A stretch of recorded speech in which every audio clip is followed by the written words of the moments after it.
പുതിയൊരു വീഡിയോയിലേക്ക് എല്ലാവർക്കും സ്വാഗതം. ഇന്നത്തെ വീഡിയോയിൽ കുറച്ച് വെണ്ടക്കായ എടുത്തിട്ട് ഒരു അടിപൊളി കറി ഇങ്ങനെ ഉണ്ടാക്കാൻ നോക്കാം.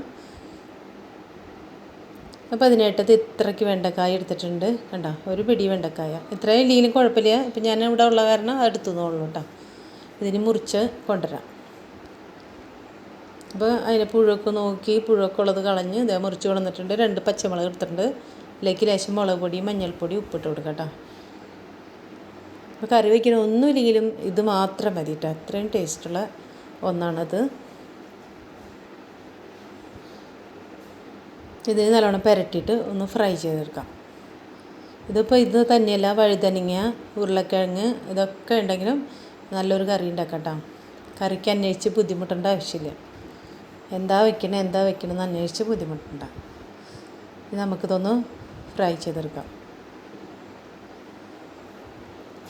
അപ്പോൾ ഇതിലേക്ക് വെളിച്ചെണ്ണ ഒഴിച്ചു കൊടുക്കാം. വെളിച്ചെണ്ണ കുറച്ച് കൂടുതലും കുറവൊക്കെ വേണമെങ്കിൽ ഒഴിച്ചു കൊടുക്കാം കേട്ടോ. നല്ലോണം മുങ്ങി കിടന്ന് ഫ്രൈ ആവേണ്ട ആവശ്യമില്ല.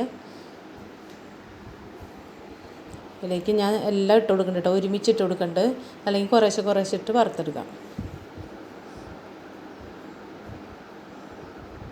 ഇപ്പോൾ സ്കൂളിലേക്ക് പോകാനായിട്ട് കുട്ടികൾക്ക് കൊടുത്തയക്കുമ്പോൾ തൈര് വേറെ കൊടുത്തയക്കുക. എന്നിട്ട് കഴിക്കണ നേരത്ത് ഇതായിരിക്കും ഇട്ടിട്ട് അപ്പം തന്നെ കഴിക്കുക. അതാണ് കൂടുതൽ ടേസ്റ്റ് വരുന്നത് കേട്ടോ. ഇതാ മൊരിഞ്ഞൊക്കെ കിട്ടിയിട്ടുണ്ട്, എടുക്കാം. ഇതിലേക്ക് തന്നെ ഒരു പകുതി സവാള എടുത്തിട്ടുണ്ട്. അതിൻ്റെ ചെറുതായിട്ടൊന്ന് അരിഞ്ഞിട്ട് ഇട്ട് കൊടുക്കാം. ഇതിലേക്ക് ലേശം വെളിച്ചെണ്ണ വെച്ച് കൊടുക്കാം കേട്ടോ. അപ്പോൾ അറിയാത്തവരൊക്കെ ചെയ്ത് നോക്ക്. വീഡിയോ കണ്ട് ഇഷ്ടമായി ലൈക്ക് ചെയ്യാനും കമൻറ്റ് ചെയ്യാനും സബ്സ്ക്രൈബ് ചെയ്യാനും മറക്കരുത്. ഒന്ന് മൂത്ത് വരട്ടെ കേട്ടോ സവാള. ഇതിലേക്ക് കുറച്ച് കറിവേപ്പില ഇട്ട് കൊടുക്കുന്നുണ്ട് കേട്ടോ. കറിവേപ്പിലയുടെ ആവശ്യമുള്ളൂ. ഇതിലേക്ക് മുന്നേ ഞാൻ വറുക്കാനായിട്ട് മുളക് പൊടി ഇട്ട് കൊടുത്തിട്ടുണ്ട്. അപ്പോൾ വീണ്ടും കുറച്ചും കൂടി മുളക് പൊടി ഇട്ടണം.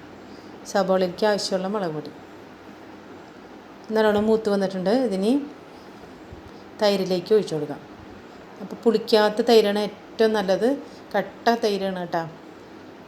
അപ്പോൾ ഉരുളക്കിഴങ്ങ് കൊണ്ടും വഴുതനങ്ങ കൊണ്ടും ഞാൻ പറഞ്ഞ പോലെ ഉണ്ടാക്കി നോക്ക്. അതും അടിപൊളിയാണ്. ഇതിലേക്ക് ഈ സവാള വാട്ടിയത് ഇട്ട് കൊടുക്കാം. ഇതും പിന്നെ ഒരു പപ്പടം ഉണ്ടെങ്കിൽ ചോറ് അടിപൊളിയായിട്ട് കഴിക്കാം കേട്ടോ. ഇതിലേക്ക് പാകത്തിനുള്ള ഉപ്പിട്ട് കൊടുക്കാം. പുളിക്കാത്ത ഒട്ടും പുളിക്കാത്ത തൈര് ഇട്ട് കൊടുക്കാം കേട്ടോ. പുളി കൂടി കഴിഞ്ഞാൽ ടേസ്റ്റ് പോയി കിട്ടും. അപ്പോൾ ഇഷ്ടമുള്ളവർ ഉണ്ടാക്കി നോക്കാം കേട്ടോ. പുതിയ വീഡിയോയുമായിട്ട് വീണ്ടും വരാം.